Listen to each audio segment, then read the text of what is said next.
2월 18일 살아계신 하나님 말씀 갈라디아서 1장 4절부터 5절 말씀 가지고 우리 죄를 대속하기 위해 죽어주신 주님을 기억하십니까? 라는 제 말씀 드립니다.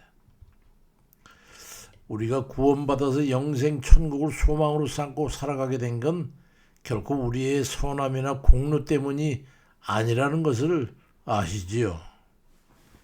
오직 예수 그리스도께서 죄인된 우리를 대신해 가지고 죽어주신 그 대속의 은혜 때문 아니겠어요? 그 은혜를 알게 된 순간 우리는 무한한 감사로 우리 주님 앞에 무릎을 꿇었고 또 그 은혜를 붙들고 오늘도 우리는 살아가고 있습니다. 그러나 우리 자신에게 묻지 않을 수가 없지요. 우리는 과연 그런 그 대속의 은혜를 날마다 기억하며 살고 있느냐는 거죠. 우리를 대신해 죽으신 그 사랑의 깊이를 제대로 인식하고 있느냐 하는 겁니다. 갈라디아서 1장 4절 5절에 그리스도께서 하나님 곧 우리 아버지의 뜻을 따라 이 약한 세대에서 우리를 건지시려고 우리를 대속하기 위해 자기 몸을 주셨으니 영광이 그에게 세세토록 있을지어다. 아멘이라고 말씀하는데 여기에서 자기 몸을 주셨다고 하는 이 표현은 단순한 그냥 일부의 희생이 아니라 완전히 내어주는 것을 의미합니다. 남김없이 조건 없이 돌이킴 없이 주신 그 사랑 말이죠. 제가 하나님 앞에 결정적으로 엎드리게 된 것도 바로 이 진리의 말씀이 믿어졌을 때였습니다. 신학교 2학년 학기 신청을 앞두고 갈등하던 중에 한밤중 기도하는 자리에서 내가 너를 위해 생명을 주었건만 너는 저들을 사랑할 수 없더냐 하는 그 말씀을 듣고 그 자리에서 무너져 내렸죠. 그래서 제 신령을 주님 앞에 내어놓고 순종을 서약하고 이날까지 오게 된 거예요. 주께서 나를 위해 죽으셨다는 그 말씀을 듣는 그 순간에 다른 변명은 도무지 할 수가 없더라고요. 주님께서 저 같은 자를 위해 죽으셨다고요. 그 사실이 믿어지니까 이제는 물러서거나 회피하지 아니하고 주를 따르겠다고 고백하고 회개하고 진심으로 따르게 되었던 거지. 로마서 5장 8절에도 우리가 아직 죄인 됐을 때에 그리스도께서 우리를 위해 죽으심으로 하나님께서 우리에 대한 자기의 사랑을 확증하셨느니라고 말씀합니다. 우리가 행위로 완전해준 후가 아니라 여전히 죄인 되었을 때였습니다. 이것이 바로 복음의 본질입니다. 한 노예상인이 노예선에서 한 소년을 보고 불쌍한 연민의 마음이 느껴져가지고 값을 치르고 그를 풀어주었어. 소년은 자유인이 되었지만 그를 떠나지 않고 그리고 그의 말하기를 이제 저는 당신의 종이 아니지만 당신의 사람이 되겠습니다. 그리 말을 하고 자기를 구원해준 상인을 위해서 전심으로 헌신하고 충성을 다하고 수고한 결과 큰 성공과 함께 상인의 신뢰를 얻어서 성공의 성과를 크게 분할받아가지고 풍성한 삶을 살게 됐어. 은혜라는 것은 그만치 사람을 억지로 묶지 않습니다. 그저 오히려 자원해서 그를 따르게 되는 거지요. 우리는 모두 그 은혜에 빚진 자들입니다. 갚을 길 없는 사랑의 빚 말이죠. 그러니 다만 우린 감사로 살아갈 뿐 아니겠어요? 근데 오늘도 여전히 내가 살아있군요. 우린 언제나 십자가를 바르며 감사를 회개하고 울었지만 하루를 살다 보면 또다시 내 자아가 고개를 듭니다. 정욕과 욕심, 자존심과 교만, 이러한 육신의 소욕들이 겉으로 스물스물 스며나오지. 갈라디아 2장 20절에 내가 그리스도와 함께 십자가에 못 박혔나니라는 그 말씀을 하지만 우리는 종종 그 십자가에서 또 다시 내려와서 다시 나의 주인 노릇을 하려고 하지 않습니까?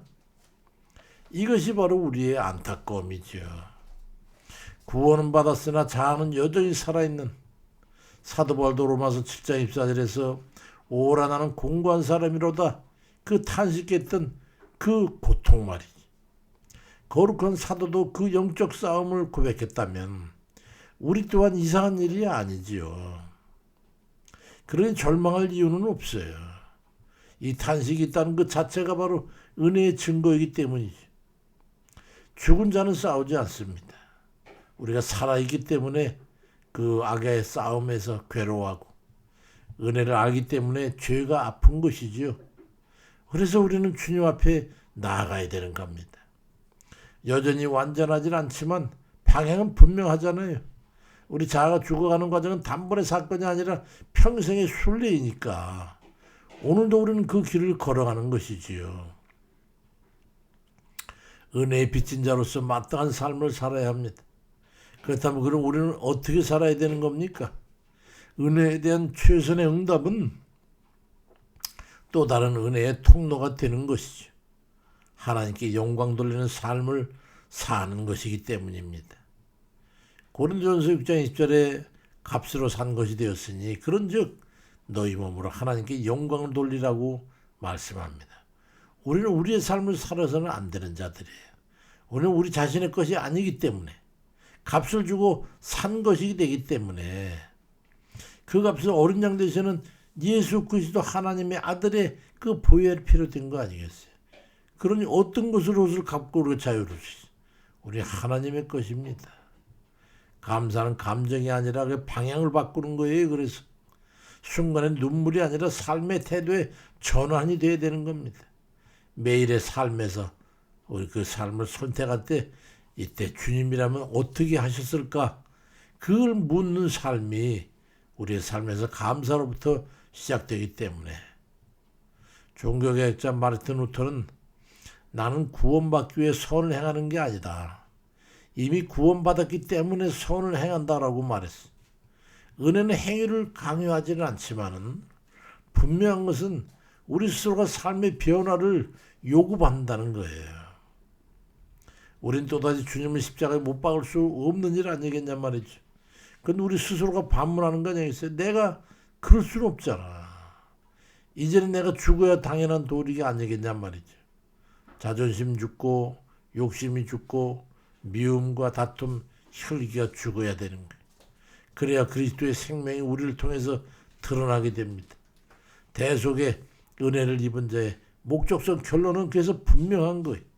어떻게 하면 오늘 내가 주고 하나님께 영광을 돌릴까? 이것을 고민하며 사는 거예요. 그게 은혜 입은 자의 삶인 겁니다. 은혜에 빚진 자의 품격이 드러나지 않겠어요? 우리는 대속의 은혜로 살아가는 사람들입니다. 갚을 길 없는 사랑을 입었으니 우리는 감사로 살 수밖에 없어요. 아직도 완전히 죽지 못한 자아가 우리를 흔들지라도 우리는 다시 십자가 앞으로 나아가는 길밖에 없어요. 오늘도 주님, 내가 죽고 주님이 사시옵소서. 그렇게 고백하면서 우리 행해야 됩니다.